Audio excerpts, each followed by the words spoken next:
Like AOC was on TV the other day doing an interview, and she was saying, you know, she was calling them undocumented people, and the way to do it is to give them a path to citizenship. Well, how about you know who the fuck they are? The comedian who once spoke highly of Alexandria Ocasio-Cortez has now taken a sharply different position. After years of public praise and vocal support, he has reversed course, openly criticizing policies he now argues are impractical and disconnected from everyday realities.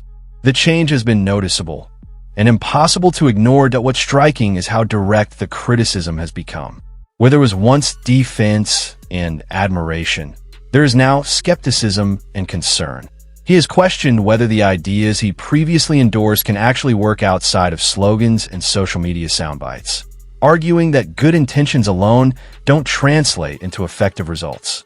The shift has caught many observers off guard, especially those who remember how firmly he once stood in her corner.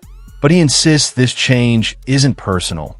It's a response to what he sees as a growing gap between political theory and real-world consequences. And judging by how loudly he's sounding the warning now, he clearly believes the stakes have only gotten higher. We're going to this ball where all they do is celebrate extravagance and wealth, and you have a dress that says tax the rich. Like, what are you doing? Like, that dress is preposterous pose. Rogan didn't limit himself to surface-level criticism. He pushed the argument much further, stating plainly that he does not believe Alexandria Ocasio-Cortez has a viable path to the presidency within the Democratic Party. In his view, the idea isn't just unlikely, it's fundamentally unrealistic that he went beyond questioning her electability and moved to dismiss the notion almost entirely. According to Rogan, the political dynamics of the party, combined with voter realities, make such a scenario nearly impossible. His comments left little room for interpretation, signaling that he sees the conversation about her presidential prospects as premature at best. Coming from someone who once spoke favorably about her, the remarks landed with extra weight. The message was clear. In his assessment, the gap between online enthusiasm and real-world political support is far too wide for a serious presidential bid to gain traction. Here's the thing. First of all, you've got incompetent use of funds. Like, where does the money go? Exactly. All our tax. Where does it go? This idea that if you tax the rich, that all of a sudden all the problems will stop existing. That is so silly. You still have incompetent people that are distributing the money. They'll just create more jobs. There'll be more red tape. And we get more in debt. Yeah.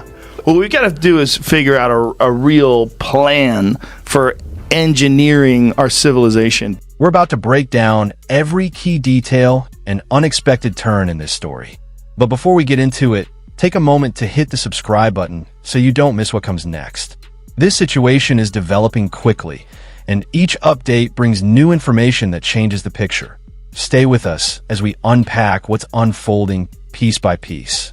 The next moments are crucial, and you won't want to miss what's about to come to light. One of my favorite interviews was when AOC was talking to that lady and she asked her to expand. About Israel-Palestine? Oh my God. Well, I believe absolutely in Israel's right to exist. She just collapsed into herself? It's literally like a fifth grader that didn't study. Looked at that incident more through just as an incident. And then they ask you about the subject, or you didn't read the book. Well, you know, it's about Billy and his dog. What people are starting to see, at least in the occupation of Palestine, is... But the crazy thing about that interview is that, so her first comment comes off with, like, total authority. I am a proponent of a two-state solution. One little follow-up question. The question's like, well, what do you mean by that? And then you just see her get weaker and weaker. You use the term the occupation of Palestine. What did you mean by that?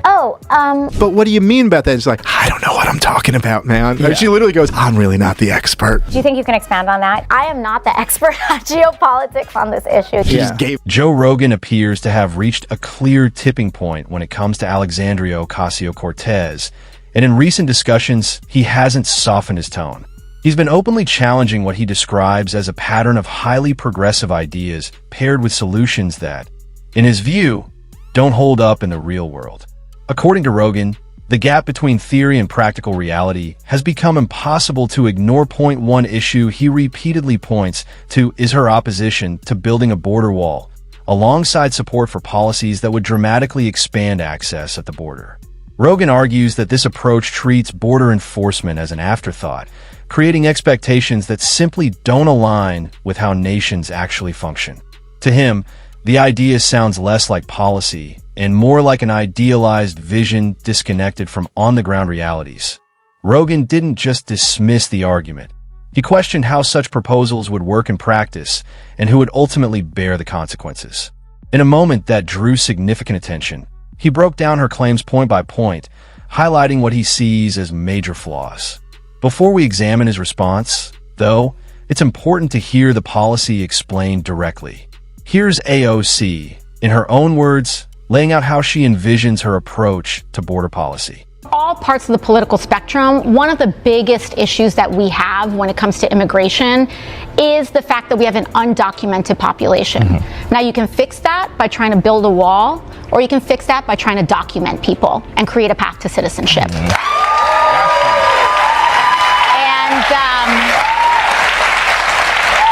We'll have folks that might say, look at these systems, you know, that our shelter system has weight and things like that. But one of the reasons that our public systems experience weight is because people don't have a documented and reliable path to work and sustain themselves, just like all of our ancestors did and our grandparents. When Rogan heard AOC's comments on immigration, it clearly struck a nerve. He responded by examining her remarks carefully, breaking them down point by point, and arguing that the language sounded polished and empathetic but lacked practical follow-through. In his view, the message relied more on presentation than on workable policy. Once his reaction aired, the response online was immediate.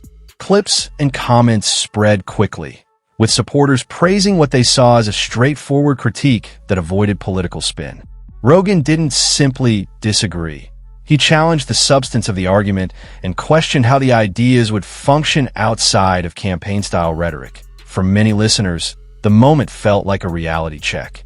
The strength of Rogan's response signaled that he was no longer interested in soft criticism or cautious phrasing. Instead, he made it clear he intended to confront what he sees as unrealistic proposals head-on, regardless of the backlash that might follow. Like AOC was on TV the other day doing an interview, and she was saying, you know, she was calling them undocumented people, and the way to do it is to give them a path to citizenship. Well, how about you know who the fuck they are? Because if you're a person from another country, say if you're in Europe and you want to come to America and become an American citizen, you know, you're an architect or whatever, this is like a long, lengthy process. And they only take a certain amount of people every year. And you have to prove that you have a skill. There's a reason why you should be here. Joe Rogan's critique landed with notable force, growing more pointed as he worked through his argument. He challenged what he described as the weaknesses in AOC's border proposals, arguing that they rely heavily on broad ideals while falling short on realistic implementation. In his view, policies that sound compassionate in theory can sometimes create deeper complications in practice. Rogan highlighted what he sees as an inconsistency in the system. He noted that many immigrants from Europe and North America face long, complex legal processes to gain U.S. citizenship, often waiting years to complete the requirements. Against that backdrop, he questioned why other groups should be offered a significantly faster or less restrictive pathway, arguing that fairness should apply across the board. That comparison strengthened his overall point and shifted the discussion from emotion to process. By framing the issue around equal standards and practical outcomes, Rogan set up an argument that resonated with many listeners, and what followed only amplified the impact, leaving a strong impression long after the conversation ended. You want to do it illegally, they'll give you money, they'll give you a cell phone. There's people in Mexico, what they're doing is, this is pretty wild, because there's a radio station in San Diego that is a Mexican radio station. This guy was on the Mexican radio station, is explaining how we do it. He's like, he's gone back 4 times that month. So every time he crosses over, he gets $2,000. He's gaming it.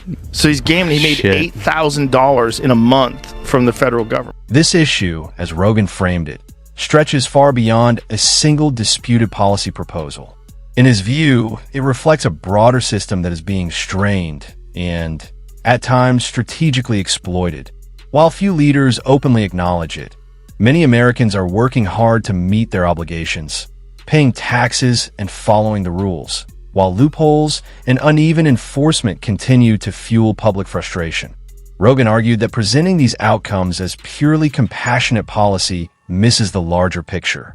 He suggested that what is often marketed as reform can, in practice, create disorder rather than stability, prioritizing political messaging over long-term solutions. In that context, the debate becomes less about empathy and more about whether the system is actually serving the country's interests. He also pointed to what he sees as a persistent double standard in public discourse. When contradictions emerge within progressive politics, Rogan noted that some figures face intense scrutiny, while others appear largely shielded from criticism. Alexandria Ocasio-Cortez, he argued, often escapes the level of examination applied elsewhere. By drawing attention to that imbalance, Rogan pushed the conversation further, laying out his case with a directness that left little ambiguity about where he stands. AOC is the one that says he's the most unintelligent person she's ever met. Did she really say that? She really said that. Wow. This dude is probably one of the most unintelligent billionaires I have ever met. Wow. She used to own a Tesla car. Damn, she don't own a Tesla anymore. This helps explain why many analysts believe a potential AOC Sanders ticket would face serious challenges at the national level, much like other recent campaigns that struggled to connect beyond their base. Critics argue the common thread is an approach driven more by rigid ideology than by measurable outcomes or broad voter appeal. Alexandria Ocasio-Cortez is often cited as an example of this mindset. She has drawn backlash in the past for comments suggesting that prominent figures, such as Elon Musk, one of the world's most successful technology entrepreneurs, lack credibility or insights simply because they disagree with her policy positions. To critics, that framing sends a clear message. Agreement is treated as intelligence, while dissent is dismissed outright. Joe Rogan has seized on this pattern, arguing that it discourages open debate and replaces discussion with moral certainty. He contends that this attitude isn't limited to rhetoric, but extends to policy messaging as well. Rogan and others also point to moments like her tax the rich push, which critics say was undercut by contradictions that weakened its impact. Taken together, these examples are fueling a broader conversation about whether this style of politics can translate into effective leadership, or whether it risks alienating the very voters needed to win nationwide elections. Did you see Kevin O'Leary talking about on CNN? AOC, I have a tremendous amount of respect for. I buy her t-shirts for $39.95, tax the rich. They're very popular in Miami Beach. She has an 82% margin on that, proving that inside of every socialist is a capitalist trying to get out. Rogan continued pressing his argument without easing up, and his frustration was clear throughout the exchange. He criticized what he described as a narrow and self-reinforcing definition of intelligence, one that rewards agreement and dismisses dissent. In his view, praise is reserved for allies who echo the same positions, while anyone who challenges those ideas is quickly written off. Rogan argued that this mindset shuts down meaningful discussion. He suggested that treating disagreement as ignorance creates an echo chamber rather than honest debate, especially when complex issues demand multiple perspectives. According to him, confidence becomes a substitute for evidence, and certainty replaces curiosity. I am the clip that follows. Rogan lays out this concern in direct terms as he responds to AOC's comments about Elon Musk. The irritation in his voice underscores that this was more than a routine policy disagreement. To Rogan, it was a moment that exposed what he sees as overconfidence behind sweeping claims, and he used it to draw attention to a pattern he believes deserves closer public scrutiny. This other thing about Elon's going to steal everybody's money. He has $400 billion. I'm telling you, he's not going to steal your money. Oh. I'm telling you, that's not what he's doing. What he's doing is, he's a super genius that's been fucked with. Okay? And when you've been fucked with by these nitwits that hide behind three-letter agencies, and you're dealing with one of the smartest people alive, and he helps Donald Trump get into office, and he goes, I want to find out what kind of corruption is really around. Well, you fucked up. You fucked up and picked the wrong psychopath on the spectrum because he's going to hunt you down. He's going to find out what's going on. And that's good. That's good for everybody. That's how you should be looking at this. Like, wow, we have a brilliant mind that is examining these really fucking corrupt and goofy systems and bringing in a bunch of psychopath wizards. Yeah, well, AOC is the one that says he's the most unintelligent person she's ever met. Did she really say that? She really said that. Wow, I want to meet her friends. They're probably cool. Imagine the conversation you'd have with her friends. If he's the most unintelligent person she's ever met, wow, her friends must be amazing. I want to go to one of those parties. It's probably just like fascinating person after fascinating. Rogan didn't ease off after that. He intensified his criticism when an older video began circulating online, showing AOC attending an upscale, celebrity-filled gala, an event typically associated with wealth, influence, and exclusivity. Rogan highlighted what he saw as a clear contradiction between message and setting, arguing that the optics alone raised serious questions, that he questioned how a politician who regularly speaks about standing up for working-class Americans could comfortably participate in an elite social scene, dressed in high-end fashion and surrounded by some of the most powerful figures in the country. To Rogan, the moment symbolized a disconnect between public rhetoric and private behavior. In his view, the evening wasn't about challenging entrenched power structures. It appeared to place her squarely within them. The contrast was hard to miss. Strong criticism of wealth inequality delivered publicly, followed by participation in the very culture she often condemns. Rogan called attention to that gap directly, making it clear that, to him, this wasn't a minor optics issue, but a revealing example of what he sees as a broader pattern.